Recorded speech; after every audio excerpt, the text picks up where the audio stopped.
I'm Nastasha Hardius, and I am excited to introduce Werksmans' new podcast, Werksmans Power with an I.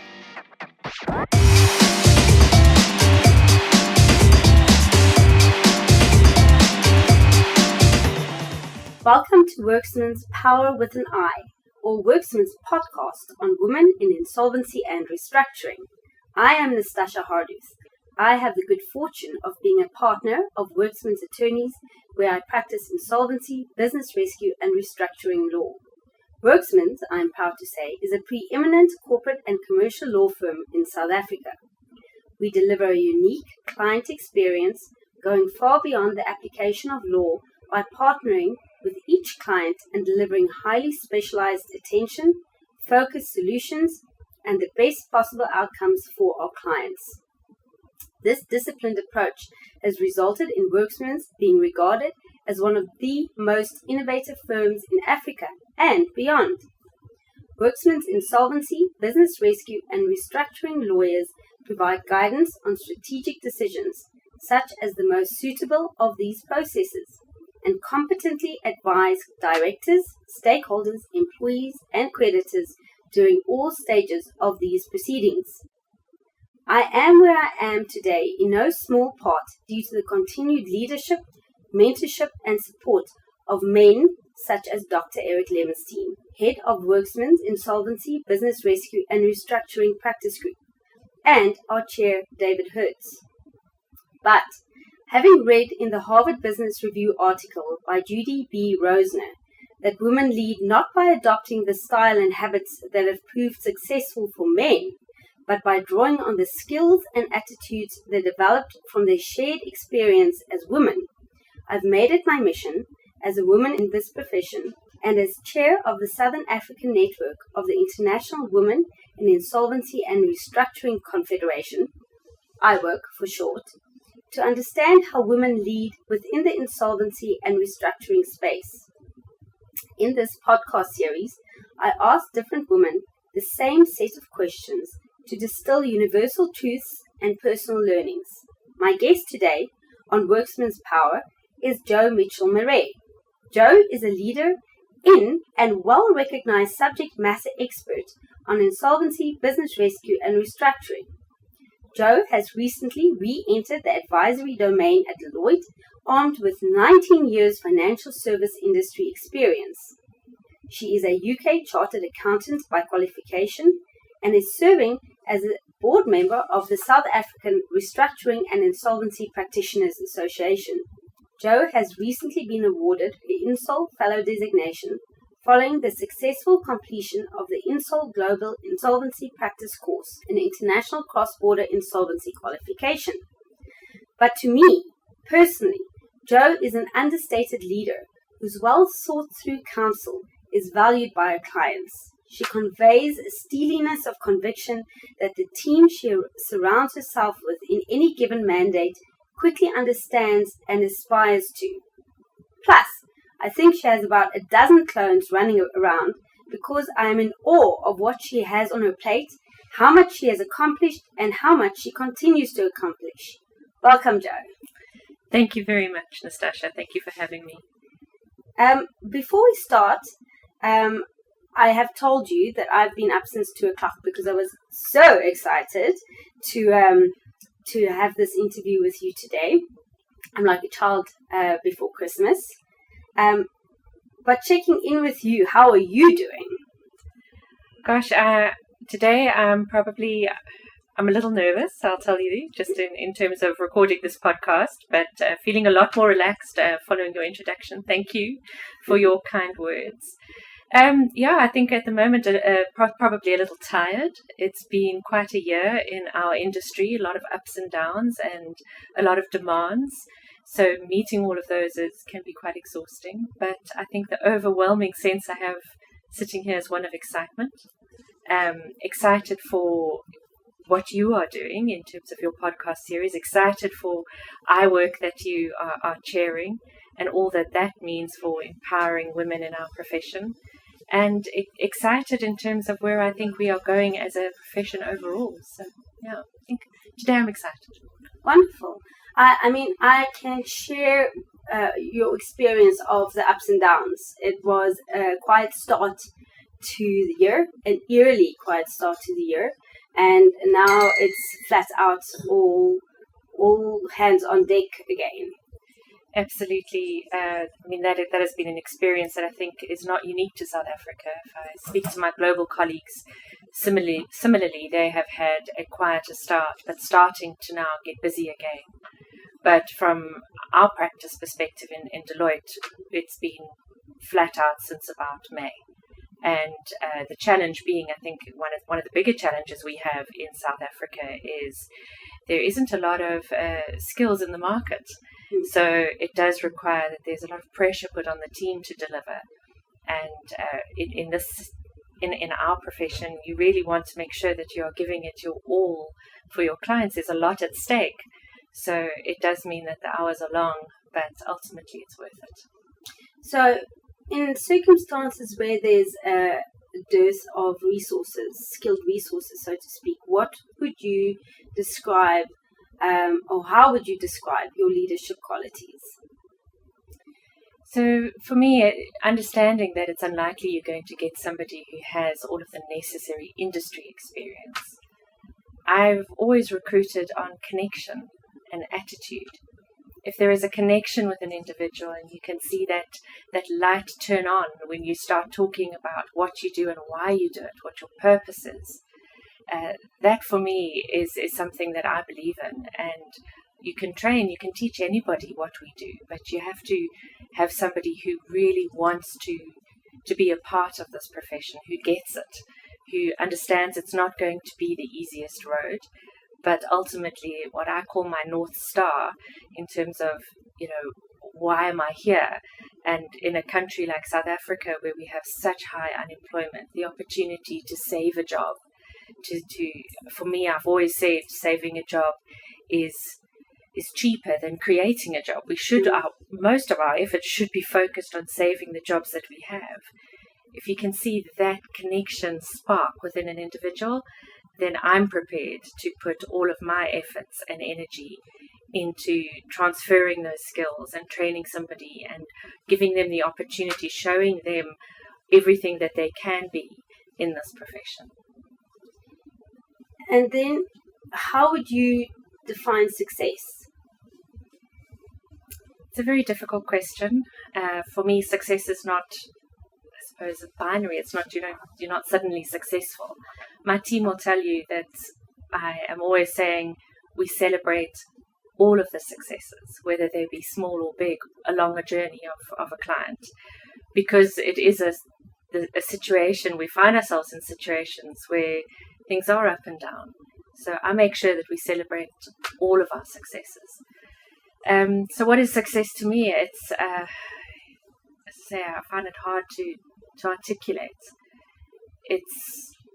I firmly believe you are not, you are as good as your last engagement. So it's something you always, to be successful, you need to be on top of your game.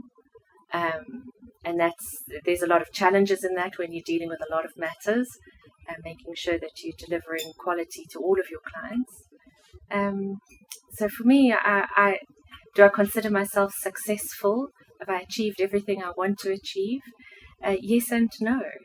I'm very pleased with where I've got to in my career. There have been ups and downs in that too. But ultimately, I think there's a lot more to come. And I don't think there'll be a point at which I say I'm successful. I celebrate all of the milestones along the journey. And where a mandate ends up not having a successful outcome, how do you personally cope with that sort of outcome? I suppose experience helps with that. I can go back, and that's age. I can go back to some of the first matters where I was involved in England, also in restructuring and insolvency. And if I look at my response to those negative outcomes, I don't know how else to phrase it, versus today, there's quite a marked change. And so for me, that is experience. I've learned not to take it too personally. but to allow myself to feel the feelings. At the end of the day, we are dealing with other humans who have a lot at stake. And if a business has to go into liquidation, they're very real people on the other side of that. But I can't dwell in that, because that doesn't make me a successful, good practitioner for my team and my clients. So I think over time it's learning to acknowledge the feelings, and they're valid, but not to dwell on them. Yeah, I mean, that resonates with me, because in the beginning of my career, I had continued existential crises where if a mandate didn't work out as I hoped it would, or as I thought it should, yes. I put my CV out to be, do something else. But now you look at it and you go like, you know what, I managed to save jobs for 2 years. Yes, somebody was able to pay their school fees for 2 years. Absolutely. They were able to do, at least we gave them a soft landing where they knew that the company was in trouble and that they had options. Absolutely. My first boss in restructuring was a woman.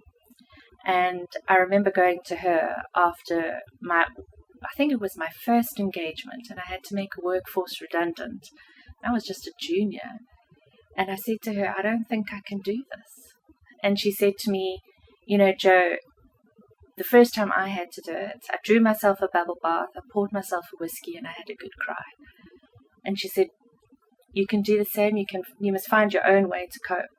But the point at which it doesn't impact you, and you don't feel something, that's a point at which you need to think you can't do this. And that stuck with me always. I think that's true. It's not just true for me, but I think it's true for anybody working in this profession. Absolutely. Whether they are a man or a woman, 100%, to be honest. Yeah. So what is your very best quality, Jo? Goodness, my very best quality. I can help you out if you want to. I might need some pointers here. I suppose one of my, I don't know if it's a quality more than a strength, I really love people. I love to connect with individuals. And through that, I've been able to build a very strong and powerful and supportive network. And that network has carried me through. And I suppose, I don't know if it's a quality, but certainly it's one of my biggest strengths is the power and support of my network.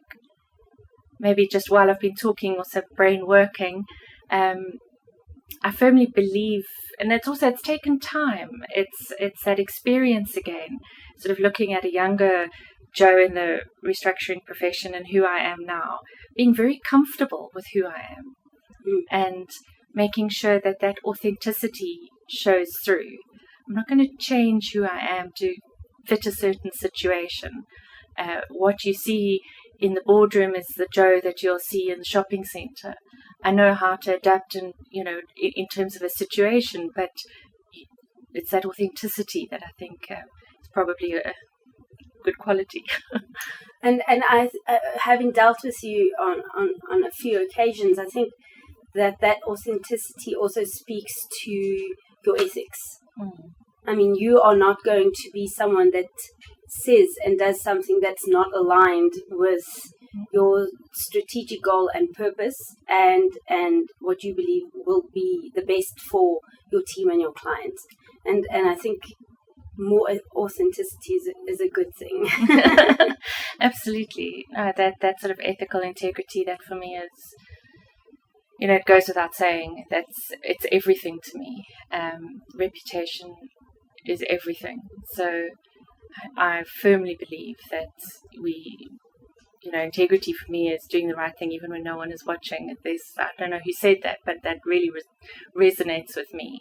Is that we always, the decisions are tough, but you make the right decisions, no matter how hard they are. Yeah.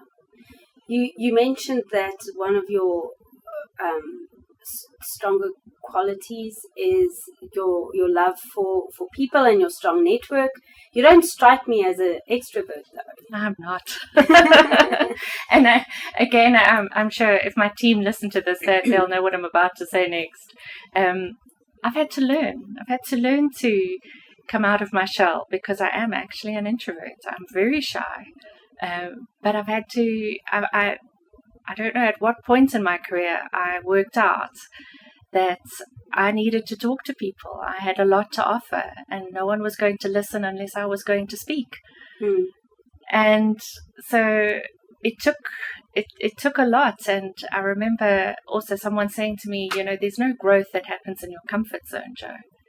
So step out of that comfort zone and start having some conversations.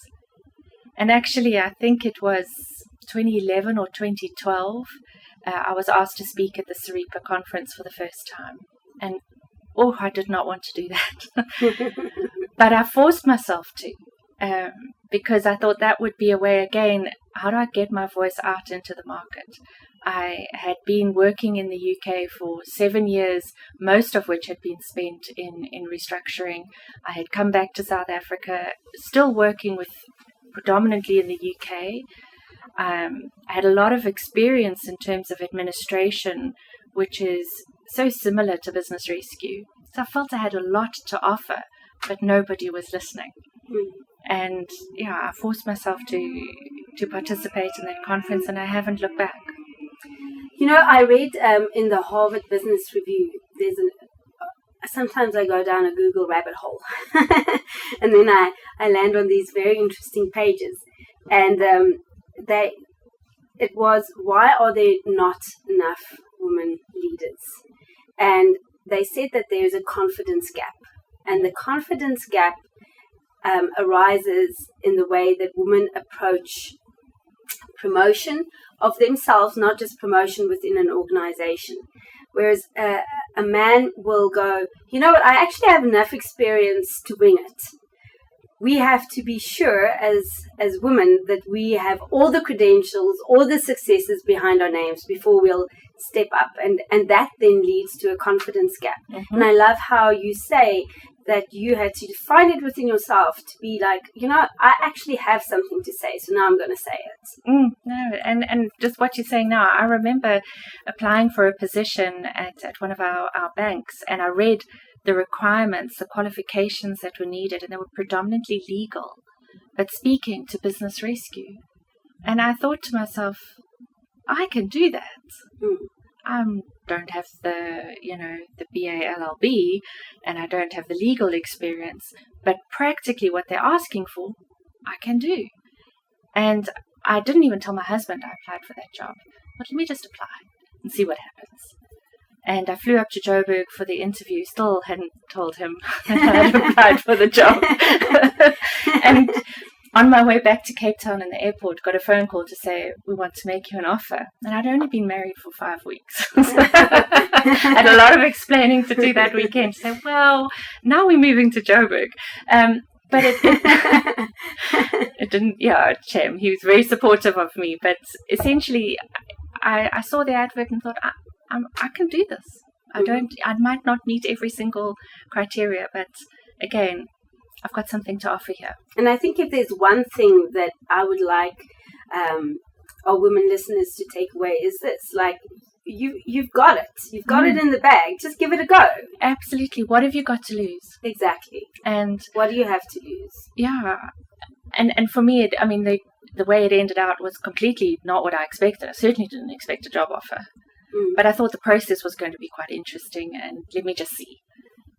And that really kick-started my career in South Africa. And it's one of those pivotal moments, really. It was moving to Johannesburg, and that would be 10 years ago this year, October. Well, I'm glad you did. I am too. So what's your worst quality, Jo? That's probably easier for me. And that says something about us women too. I find it very hard to let go. The higher up I've got in terms of leadership, you have to learn to let go, because you literally cannot do everything. So, but that has been a lesson for me, because it's only when you realize you're dropping a ball that you say to yourself, you didn't have to agree to do this. You could have delegated this better. So that for me is something that every day I have a conversation with myself is, do you really need to take this on? you have such a competent and amazing team, empower them. They can run with it, make sure that you're there, yes, in the background, but I don't need to run with everything myself. And so that has been a significant lesson for me, and probably does speak to something that I have bad quality. and I think most women struggle with it. But it's about an authentic yes and an authentic no. Correct. Being able to say yes without regretting it, and being able to say no without feeling guilty about it. It's that guilt. Yeah. Exactly. And then, how have both these qualities served you professionally? And I'll give you a hint. This is where you can talk about all your successes, though. Thanks, Nastasha. So sometimes I do sit back and think about what makes me different. And I come back to the authenticity, and that I believe that in this industry you don't need to be aggressive and you don't need to be hard. You can bring your femininity into this industry and be very successful. I actually think more femininity is needed in the boardroom in these tough situations. And so that authenticity that I spoke about, I think that has really helped me in crafting who I want to be, the person I would like to engage with if I were going through difficult times with my company. That it does not need to be somebody who is banging their fists on the table and making demands. All of that can be done in a very respectful, calm, but still tough. I mean, that's it. It doesn't mean to say you're a pushover. It just means that I have control over my emotions, but in a soft way when it needs to be soft. And that for me is something that I would never want to change. And certainly I think has helped me in a lot of situations with clients. I think in terms of successes, it's been such an interesting journey since I joined Deloitte, mostly because suddenly we were in this COVID environment, working from home. Your ability to establish connection both internally within the firm you've just joined and externally with new clients was so challenged. And you had to bring something of yourself into those conversations to form that connection. And I actually, looking back, initially I thought it was going to be impossible. But some of the best relationships and best working relationships have been formed during those, during the last 2.5 years. So again, for me, it's about that ability to connect with people, and I was surprised, whether it be online or in person. So how was it different? What made those connections better during COVID than would otherwise have been the case? As I say, for me, it was you almost had to reveal a little more of yourself. And did the other people that you connected with do the same? Yes. I think once you start, it follows. So, whether you're putting your camera on and all my dogs are running around in the background, and then everyone wants to know, what kind of dogs do you have? Because they are a little unusual. What dogs do you have? I've got Griffins. So, if you've seen the movie As Good As It Gets. Yes. And it's got a dog in it, Verdell. Yes. The movie for me was all about Verdell. I think Jack Nicholson won an Oscar, Cuba Gooding Jr. won an Oscar, whatever. I don't remember them. I remember the dog. Okay. So I've got 4 of those. So, just finding those talking points, or because there didn't seem to be too much of boundaries between, early in the morning working right the way through late at night, just having conversations about, well, I'm going to sit down for dinner now, what you having for dinner, bringing something more personal into the conversations. And getting to know families. I've never really had that prior to COVID, but because you'd see the children walking in on a screen, then you get to know, and that was really a lovely part of COVID for me. Yeah, I have to say I enjoyed that also. I enjoy it when colleagues bring their kids to work, because those giggles and squeaks and laughs just kind of changes the atmosphere. And I really enjoyed seeing children sit on their parents' laps. Yes, yes, absolutely. And as I say, that was a completely unique time. Yeah. Has anything ever gone wrong for you professionally, and how did you grow from that? Oh my goodness, how long do we have? I don't know about going wrong, but I definitely have regrets. And I know people say you shouldn't have regrets, but I do. But I try not to, again, dwell on that, but more focus on, well, if that hadn't happened, I wouldn't be where I am today. So there was a reason and a lesson. But that's not to say that the process wasn't very hard. So I think, one of my regrets that I speak about quite often is when I left England. I left heartbroken, came running home because I was so homesick, but I left just before the global financial crisis. And I think the experience I would have had in England over that time would have been phenomenal from a career perspective. And I'm quite sure I would have healed my broken heart by just diving into work. So I do regret that, because when I moved back to South Africa, I had been with a Big Four company in one of the Big Four firms in London, and I moved back to Cape Town and eventually actually opened my own business because I couldn't find the right fit. And when I say the right fit, from a values perspective, that's, if I look at why have I left companies, more often than not, it's because my values have not been aligned. And so I started my own business, and but then again, I wouldn't have responded to the advert to come up to Joburg, and that for me is one of my best career moves, has been moving to Joburg. And I mean, more recently, having taken a role in a hedge fund, it's certainly not what I anticipated for my career, but the lessons and what I learned during that period, I don't know where else I'd have got that experience and exposure. So there's value in some of the wrong turns. I don't know if they're wrong turns even, just a different path. I feel like life is like a self-correcting GPS sometimes. Like you take what seems to be a wrong turn, as long as you can grow and learn from it, then it almost kind of self-corrects again. Yes, no, I like that. I think I'm going to use that. Okay, cool. I give you the rights to it. Thank you. And what advice would you give your younger self, looking back, coming into the insolvency and restructuring profession? Gosh, you are enough. You've got the skills, you've done the hard work. You are enough. There's, as you spoke about confidence, I remember the early days just wondering whether this was right for me, because I wasn't the person who was loud and aggressive, and there was a lot of fist banging in the early stages of my career, dealing with insolvencies in the UK, and I knew I was never going to be that person. So there was a lot of soul searching. Am I really cut out for this? Is it enough to want to save jobs and help people through this difficult time? Is that enough to keep you in this if you don't have this other part of your personality? So I think, my message to my younger self would be just hang in there. You are enough. You're enough. You can close that confidence gap. Yes, you can, but with yourself. You actually don't need to learn much more.